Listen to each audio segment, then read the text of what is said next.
His name was Vekk, the Azuran elementalist. This is his story. I suppose Vekk's story begins with his father, Gad, a cantankerous yet brilliant Azuran, whose work in Golomancy was almost second to none. Perhaps that was mainly down to his methods, for you see, Gad took his experiments to a place that the other Azuran would not dare tread through moral standing. Gad's experiments were volatile at best, and he naturally placed his life at such a high standing that he couldn't possibly be the one to test them out. Therefore, he would hire others to test them for him. It began with other Azuran, however they soon clocked on to his dangerous risks, and he very soon became renowned for it. As a result, the Azuran admired him for his brilliance, but all gave his experiments a wide berth. Thus, Gad had to find an alternative source of subjects to do his bidding. Growing up with such a father would be enough to drive even the hardest of Norns away, and Vekk was no different. Instead of indulging in his father's work, Vekk conducted his own research in a safe and stable environment, much to Gad's discontent. But Vekk held his ground and refused to help his father, which ultimately created a rift between them, although deep down they still cared, just not enough to show it. Vekk's rise to brilliance came through his research of gate technology, and it is said that he was amongst the team that created the very first gate system for the Azuran. It was also known that Vekk dabbled in Golomancy, believing he could do it in a far safer way than his father ever could. However, the front runners in Golomancy, along with Gad, were Ula and Renk. In his teenage years, Vekk had become friends with his fellow underground dwellers, the dwarves. Of these dwarves, Vekk was closest with Ogden Stonehealer, a dwarven monk and priest of the Great Dwarf. Vekk found Ogden's knowledge of the prophecies of the Great Destroyer fascinating and would spend hours listening to his stories. Perhaps in some way, Vekk wished to find a way to prevent the prophecy coming to pass.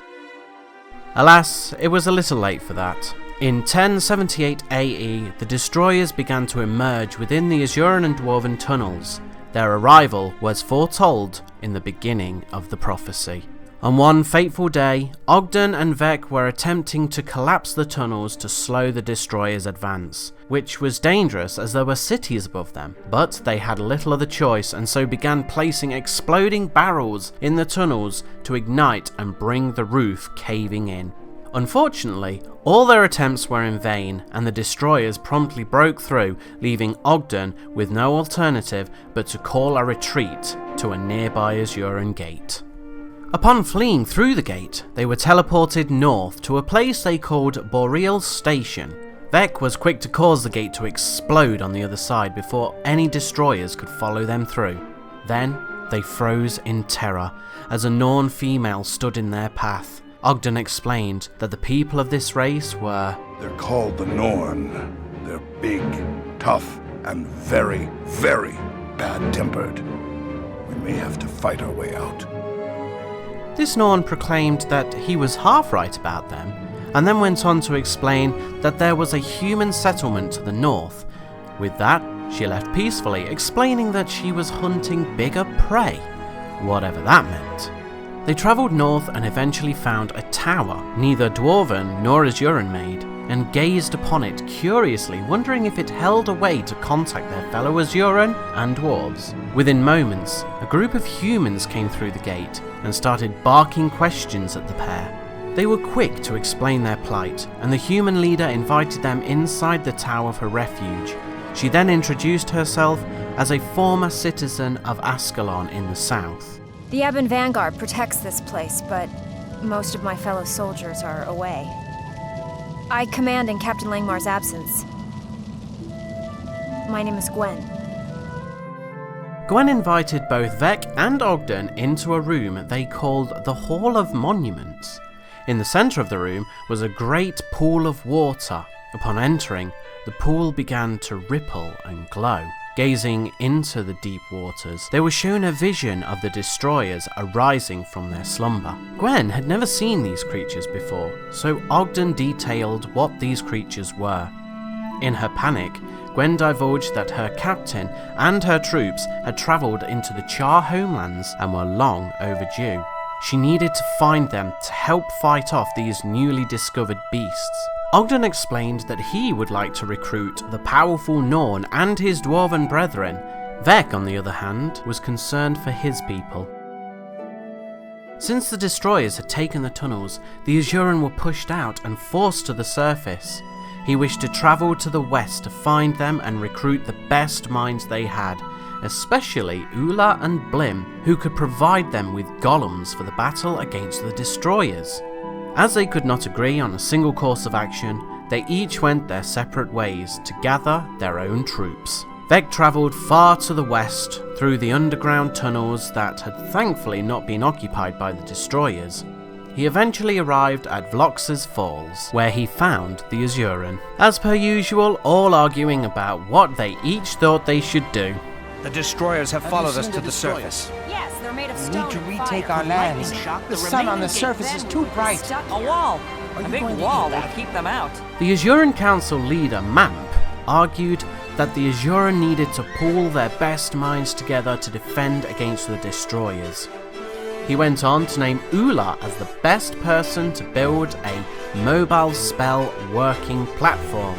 Unfortunately, Ula was hidden away within her lab, which was even further to the west.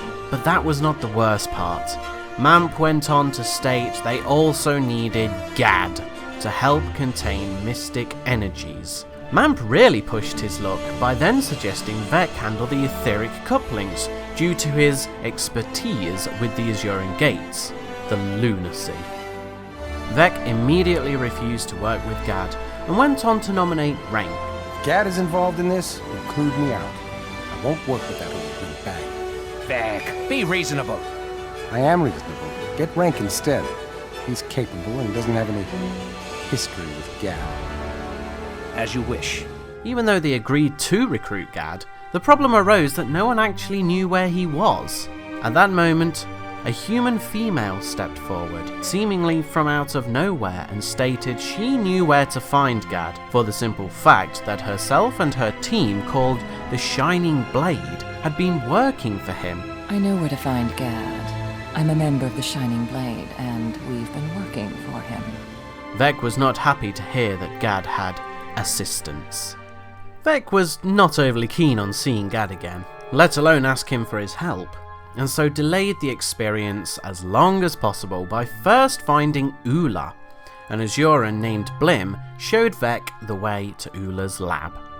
Upon entering the lab, Vekk was greeted with a mass of traps and security golems, of which he had to cleverly avoid and disarm until he eventually made it to Ula as she toiled with some malfunctioning golems in the center of her lab. So you've come crawling back, Blim.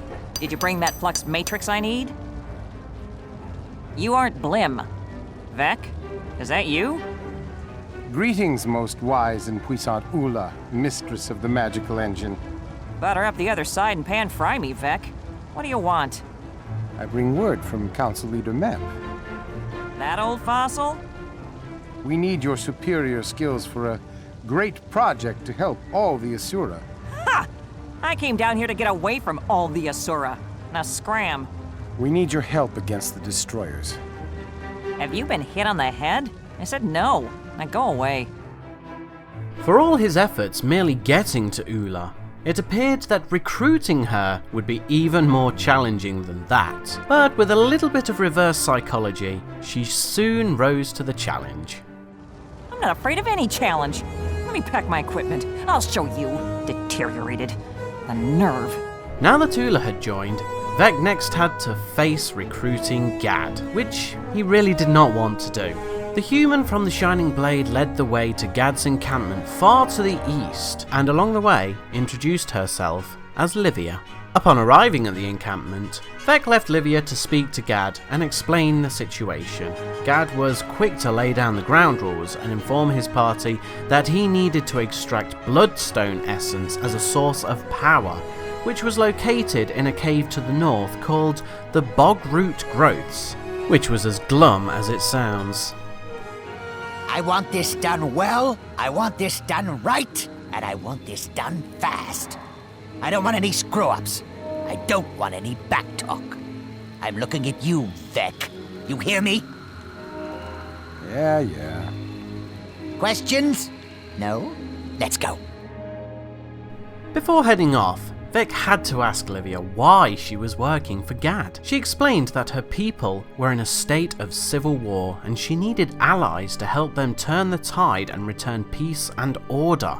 Vekk was obviously dubious about Gad's promise to Livia and the Shining Blade, and voiced his opinion so. However, Livia explained that there was much more to the partnership than Gad realised, as Livia had learnt a great deal of necromancy magic from Gad, as well as his knowledge of technology. That was enough. Even if some of her people had already paid the ultimate price for this knowledge. After fighting their way through some rather hideous monsters within the bogroot growths, the team eventually made it to the Bloodstone, and Gad began preparations to extract its power. Asking for a canopic jar to extract the power, Vekk presented him with a crystal, which angered Gad, and he scolded him. Vekk had to walk away before he said or did something he'd regret, leaving Livia to bring Gad the canopic jar he asked for. Unfortunately for Gad, he had pushed his luck too far. Livia, hold this while I make the extraction. This might hurt a little. If you're extracting the stone's essence, the energies could kill me. Then get one of the other humans to do it. Don't bother me with trifles. Veck's right. You should use an ether crystal. It would be safer. Ether crystals aren't free. Bukas willing to take the risk are cheaper. That's what you think of my people? They have no value to you? Not my problem. Are you going to help or not? You've had mishaps before. You rush things and others pay the price. This is wrong. You're wrong. I refuse to be a part of this. I'm sorry. Fine. Run off and leave me with the dirty work. Everyone wants results, but no one wants to pay the price. So who do I have to kill to get some decent help around here? Finally, the greatest Azuran minds had been collected, and they soon began their work. By now, the Azuran had relocated to an outpost they had found called Rata Sum. From there, they set up a golem testing platform just outside. Vekk travelled there to find Gad making some calculations, and had a few things to say about his plans. Just stop yelling and look at my calculations. I don't need to look at your calculations. I know it will work. Well, the rest of us don't share your confidence. This hack is telling me I don't know how to format a crystal array. I'm trying to say that you run a greater risk putting the crystals in a serial pattern than in parallel. You'll get twice the power this way. It's too much power too fast. You'd flood the enchantment buffers. Don't lecture me. I was formatting crystals before you were born. At that moment, and before they could test the golems, the destroyer hordes began to surface just a short distance away. It is assumed that the power from the staging platform was attracting them. Although there was no time to discuss such matters, Vekk and Livia had to act fast to hold off the destroyer's advances just long enough for Gad and Ula to get enough power to activate the golems. Remember, parallel, not serial. Yes, so noted.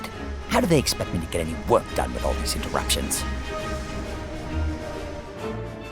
Vekk took these golems to the place where the destroyers were emerging and tested their power against them.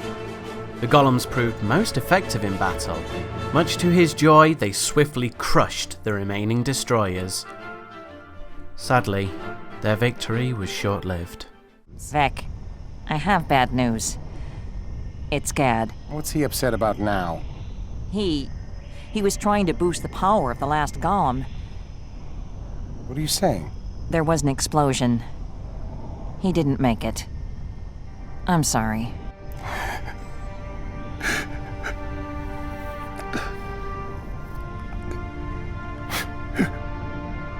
My father believed in the eternal alchemy. We are all part of a larger equation. And so, we commend Gad's remains to that greater equation. His ashes return to the universe, but his knowledge remains with us. He died the way he lived, focused on his goal and consequences be damned. I tried to warn him. I know. I understand the need to protect the ones you love. Always remember, he gave us a great victory. I don't know how many such victories I can stand. If only there was more time for Vekk to mourn his loss. But the timing of Gad's death fell at a pivotal point in the fight against the Destroyers, and he knew that he had to return to the Eye of the North to inform Gwen and Ogden that the Golems were ready to stand with them in battle. Having also lost Gad, Livian now had no further reason to remain with the Azuran, and so chose to give her aid in the fight and joined Vekk. Upon arriving at the Hall of Monuments, Vekk informed both Ogden and Gwen of the Golems, and noticed that the Norn they had run into at the Boreal Station was standing by Ogden's side. Ogden introduced her as Jorah and informed them that he had recruited the Norn and was soon to complete the prophecies of the Great Destroyer with his dwarven brethren as they were to undergo the rite. Something that Vekk was all too aware of, the pivotal moment when the dwarven race would be no more. At that moment, a Char walked in and spoke directly to Gwen, offering up his warband in the fight against the Destroyers. Vekk had no idea where all these heroes had come from, but deep down he was glad that they were there. The scrying pool showed them another vision. It was the Great Destroyer. Vekk's heart sank as he knew what Ogden was destined to do now that the Great Destroyer had emerged, but that was not the only thing that Vekk knew about. For as he watched the vision, he almost immediately recognized the stone statue that lay in the cavern. The statue was discovered by the Azuran before they began working on the gate system. This statue lay directly beneath the central transfer chamber, which had been built and named by the Azuran and used as the central hub for the gate system due to the high concentration of power that the statue emitted. This power was channeled and used as a direct power source for the gate system. Vekk was quick to inform the others that he knew where the Great Destroyer was and how to get to it, for he had been there many times before. With this information, Gwen ordered each of the heroes to gather their troops, or golems in Vekk's case, and march towards the central transfer chamber. They all set out. However, Ogden stopped for a moment and explained to Gwen that he had one more task to do with his dwarven brothers before he could join. Vekk naturally knew what this was and refused to be a part of it, leaving for Rata Sum. By the time the troops had gathered and began marching towards the Great Destroyer, the dwarves had gathered inside the cavern. Soon thereafter, Ogden arrived with the Hammer of the Great Dwarf, the very relic that was prophesied to forever transform the dwarves. Unfortunately, the prophecy did not say whether the dwarves or the destroyers would win the battle, which is primarily the reason why Vekk wanted to stop it from happening. Yet, here he stood, watching Ogden hand over the hammer to King Jalis Ironhammer, the dwarven leader, who promptly went on to bestow the power of the Great Dwarf upon all the dwarves, transforming them into stone warriors.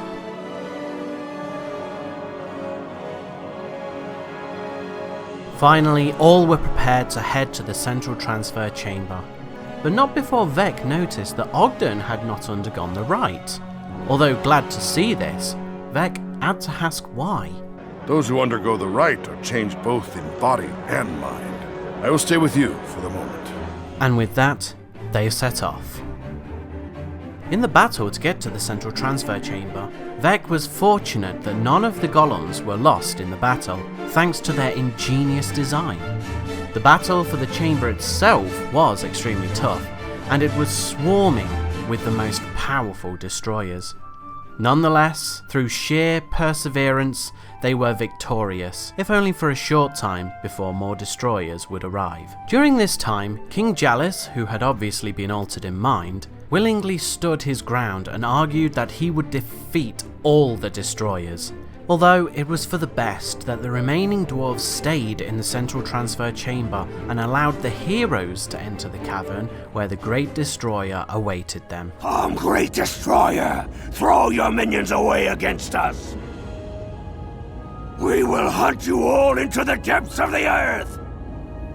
Victory or death! Vekk could not bear to think that this may be the end for the dwarves, and so insisted that he leave the golems with the dwarves to help defend the chamber.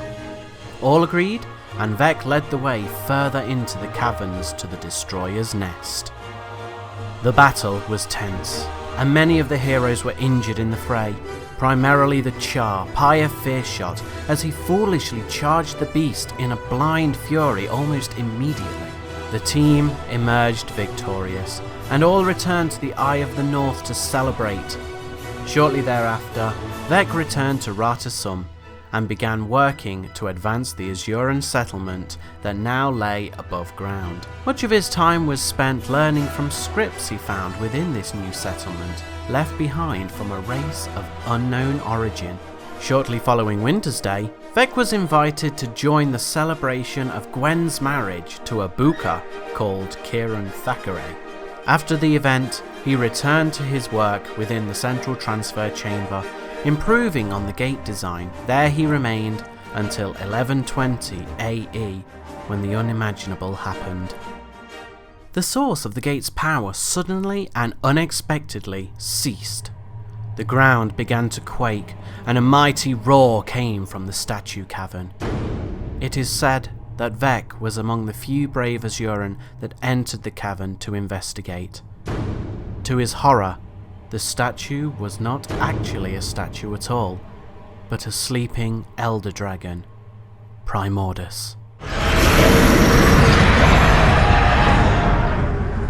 It is said that Vekk did not make it out of the cavern after coming face to face with the dragon. It is believed that he died bravely and did not run or cower. It is almost a sin to allow Vekk's story to end this way, but it was thanks to Gad, Ula, Renk and Vekk that the rest of the Azuran were able to flee into the gate system and use the knowledge they had obtained within the ruins of Ratasum to create a floating city, free from the clutches of the Elder Dragons and Destroyers that had plagued them for nearly 200 years. Vekk will always be remembered as one of the greatest Azuran minds of all time. Had it not been for him, the Azuran race may have met the same fate as the dwarves. Vekk now lives on in the works of golems and gates and everything in between. A true legend to be honoured for all time. The end.